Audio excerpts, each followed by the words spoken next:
আমরা দুনিয়ার জন্য কত পরিশ্রম করি, ঘরবাড়ি, টাকা, গাড়ি, চাকরি, ব্যবসা, কিন্তু কখনো কি ভেবেছি আখিরাতের জন্য আমরা কতটা প্রস্তুতি নিয়েছি?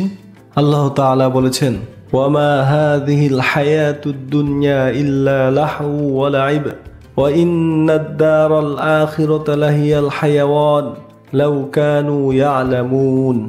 দুনিয়ার জীবন তো কেবল খেলা ও আনন্দ, আহ্লাদের বস্তু, আর পরকালে আসল জীবন যদি তারা জানত।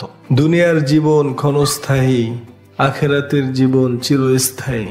দুনিয়ার ধন সম্পদ, বিলাসিতা, সম্মান সব কবরেই শেষ হয়ে যাবে। আখিরাতে কাজে আসবে শুধু ঈমান, নামাজ, রোজা ও সৎকর্ম। ভাবুন, একটি মানুষ সারা জীবন টাকা কামালো, বিশাল বাড়ি বানালো, দামি গাড়ি কিনলো, কিন্তু একদিন সে মারা গেল। সব কিছু পিছনে রেখে সে চলে গেল কবরে।